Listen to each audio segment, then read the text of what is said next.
The smoke rose above the quiet mountain neighborhood just after sunrise. At first, the neighbors thought someone was burning leaves. But when Daniel Carter stepped outside and saw the black smoke coming from the small wooden shed behind his cabin, his heart dropped. That shed wasn't just storage, it held his entire winter stockpile, firewood stacked for months. Emergency food supplies. Tools he depended on during the brutal winters in the valley, and now it was all turning to ash. Daniel ran toward the shed, but the flames had already consumed most of it. The fire department arrived quickly, but there was little left to save. As the smoke cleared, Daniel noticed something strange near the burned structure. A sign, a bright yellow notice planted in the dirt, HOA violation, unapproved structure removed. Daniel stared at the words, confused. Removed? The shed hadn't been removed. It had been burned. Neighbors slowly gathered near the property line, whispering. Someone mentioned that the HOA board had complained about unauthorized storage buildings in the area, but Daniel had built that shed months earlier.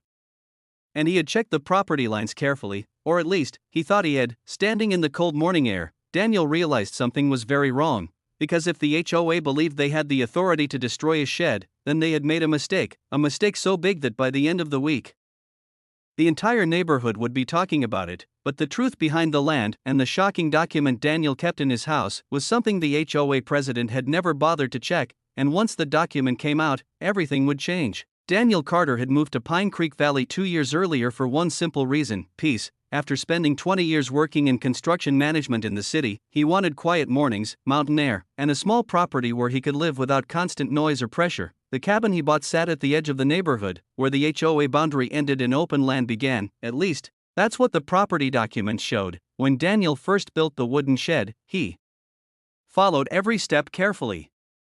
He checked county maps, property surveys, and the legal description attached to his deed. The shed wasn't inside the HOA's regulated area, it was on his land, so when he saw the violation sign next to the ashes, the confusion slowly turned into something else: concern. By noon that day, Daniel walked to the HOA office near the entrance of the neighborhood.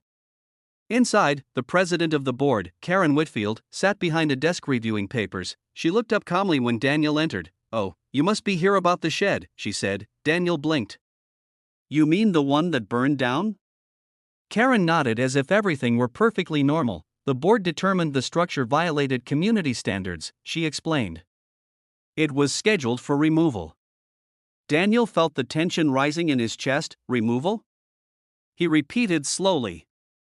"You burned it." Karen shook her head. "Our contractors handled the situation." That answer didn't sit right with Daniel, but what bothered him more was the confidence in her voice. She truly believed the HOA had the right to do it. What Karen didn't realize was that Daniel had something she had never seen: a survey map, and that map told a very different story. The survey map was folded carefully inside a drawer in Daniel's kitchen. Most homeowners rarely looked at their property surveys after closing day. But Daniel wasn't most homeowners. Years in construction had taught him that land boundaries could change everything. So that evening, after returning from the HOA office, Daniel spread the document across his kitchen table. The thick black line marking his property boundary stretched farther than most people in the neighborhood realized, farther than the HOA boundary, and directly over the spot where the shed had stood. Daniel traced the line with his finger slowly. The shed wasn't just outside the HOA's authority, it was nearly 20 feet beyond it. Which meant something important: the HOA board had ordered the destruction of a structure that stood entirely on private property they didn't control. Daniel leaned back in his chair and stared at the map. This wasn't just a misunderstanding, this was a serious mistake. The kind of mistake that could create legal consequences no HOA board wanted to face. Still, Daniel didn't rush into action. Instead, he made a few quiet phone calls the next morning, first to the county records office, then to a property attorney he had worked with years earlier. By the afternoon, the attorney returned his call with surprising news. Not only did the HOA lack authority over the shed, but the contractors who removed it may have violated county property laws.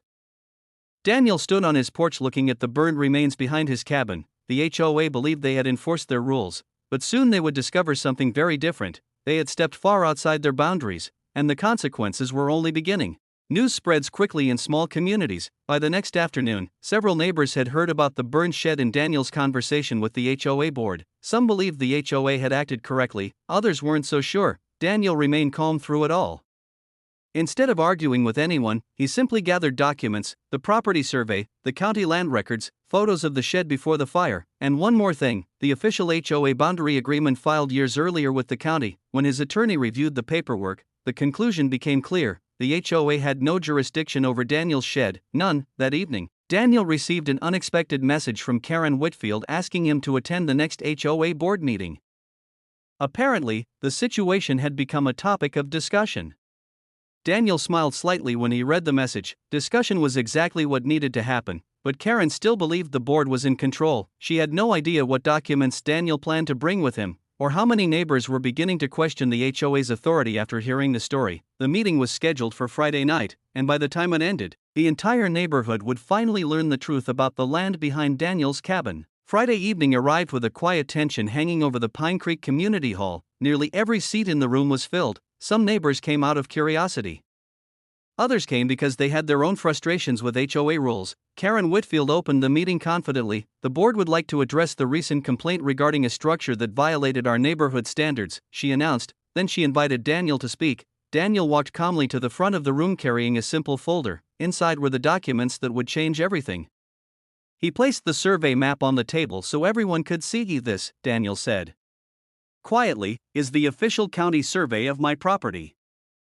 He pointed to the boundary line and then to the spot where the shed had stood. A quiet murmur moved through the room. The shed wasn't inside the HOA boundary at all, it was clearly outside it. Karen's confident expression slowly faded. Daniel then placed a second document on the table, the HOA boundary agreement filed with the county years earlier. It confirmed exactly the same thing. The board members leaned forward, studying the papers carefully. For the first time since the situation began, the room felt completely silent, because everyone now understood the same realization: the HOA had taken action on land they did not control, and that mistake carried consequences none of them had expected. The atmosphere inside the meeting room changed instantly. Neighbors who had once remained quiet began asking questions. How could the board approve something like this?